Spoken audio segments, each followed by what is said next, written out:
అందరికీ హోలీ పండుగ శుభాకాంక్షలు. నా పేరు శ్రీముఖ్. నేను 4వ తరగతి చదువుతున్నాను. ఈరోజు నేను హోలీ పండుగ గురించి చెప్పుతున్నాను. పూర్వం హిరణ్యకశపుడనే రాజు ఉండేవాడు. తన తమ్ముడు భూమిని బంధిస్తాడు. అప్పుడు శ్రీ మహావిష్ణువు ఒక అవతారం ఎత్తి భూమాతని కాపాడి భూమిని రక్షిస్తాడు. ఆ తర్వాత అప్పుడు హిరణ్యకశపుడు శ్రీ మహావిష్ణువుతోని పగతో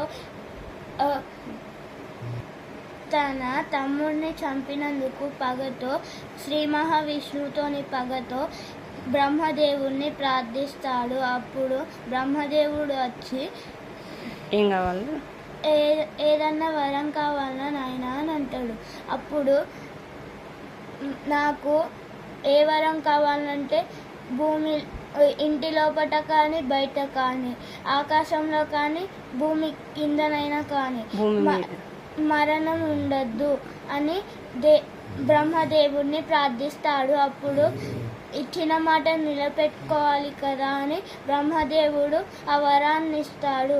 అప్పుడు తదాస్తు అని వెళ్ళిపోతాడు. అప్పుడు హిరణ్యకశపుడికి ప్రహ్లాదుడు అనే కొడుకు పుడతాడు. అప్పుడు ఈ మాట హిరణ్యకశపుడికి చెప్పినప్పుడు హిరణ్యకశపుడు నవ్వుతాడు.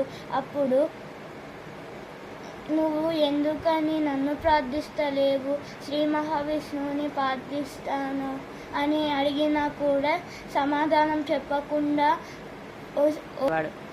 అప్పుడు శ్రీ మహావిష్ణువునే పూజించేవాడు.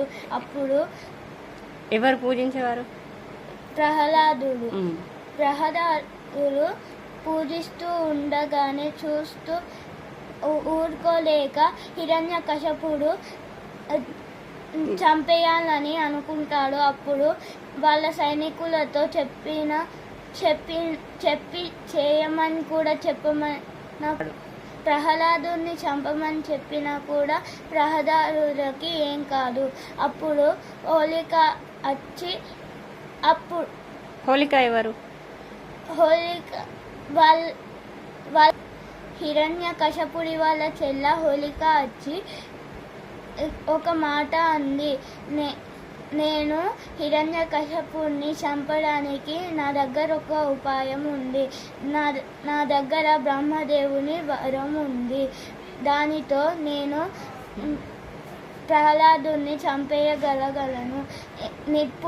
నిప్పులో వెళితే నాకు ఏం కాదు అని చెప్పినప్పుడు ఈయన పెద్ద మంటని తయారు చేసి ప్రహ్లాదుని కూర్చోబెట్టి మంట హోలిక గట్టిగా పట్టుకుంటుంది.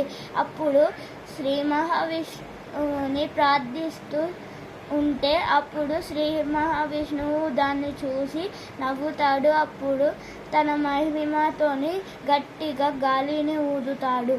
అప్పుడు ఆ వస్త్రము హిరణ్యకశపుడి వాళ్ళ కొడుకు మీద పడుతుంది. అప్పుడు హోలిక చనిపోతుంది. ధన్యవాదాలు. అప్పుడు ప్రహ్లాదునికి ఏం కాదు. ధన్యవాదాలు. అప్పుడు హిరణ్యకశపుడికి చాలా కోపం వచ్చి తన కొడుకుని చంపాలని అనుకుంటాడు. అప్పుడు తనకు తానే తన అస్త్రంతోని పట్టుకొని ఒక్కసారి దాంతో ఇలా అనగానే తను అక్కడి వరకు వెళ్ళి పడగానే నోట్ల నుంచి రక్తం వచ్చినా కూడా అయినా ప్రహ్లాదుడు విష్ణువుని పూజిస్తాడు. అప్పుడు తనకి కోపం రెట్టింపు అయి ఎక్కడున్నాడు నీ దేవుడు అని ఒర్రుతూ చెప్పుతాడు. అప్పుడు మొత్తానికి అన్నిటినీ తన అస్త్రంతో కొడుతూ ఉంటాడు. అప్పుడు కూడా ఒక మాట అన్నాడు తన కొడుకు.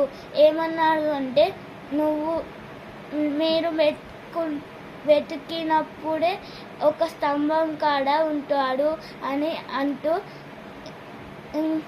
తన అస్త్రంతో స్తంభం కాడ కొట్టే ఆ స్తంభంకి ఏం కాలేదు. అప్పుడు ఒక వెలుగు వస్తుంది. ఆ వెలుగు నరసింహస్వామి లాగా అవతారం విష్ణుమూర్తి నరసింహస్వామి అవతారం ఎత్తి వస్తాడు. అప్పుడు హిరణ్యకశపుడు రంగంలోకి దిగుతాడు. అప్పుడు శ్రీ మహావిష్ణువు అవతారం ఎత్తిన నరసింహుడు తనని హిరణ్యకశపుడు ఘోర యుద్ధం చేస్తాడు. అప్పుడు తనని ఎత్తుకు వెళ్ళి గడప కాడ కూర్చోబెట్టి తన గోళ్ళ అస్త్రాలు లేకున్నా కూడా తన గోళ్ళతోనే తన కడుపుని చీల్చి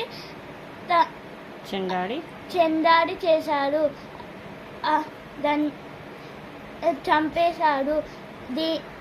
అందుకే మనం హోలీ పండుగ జరుపుకున్నాం. అందరికీ హోలీ పండుగ శుభాకాంక్షలు. ధన్యవాదాలు.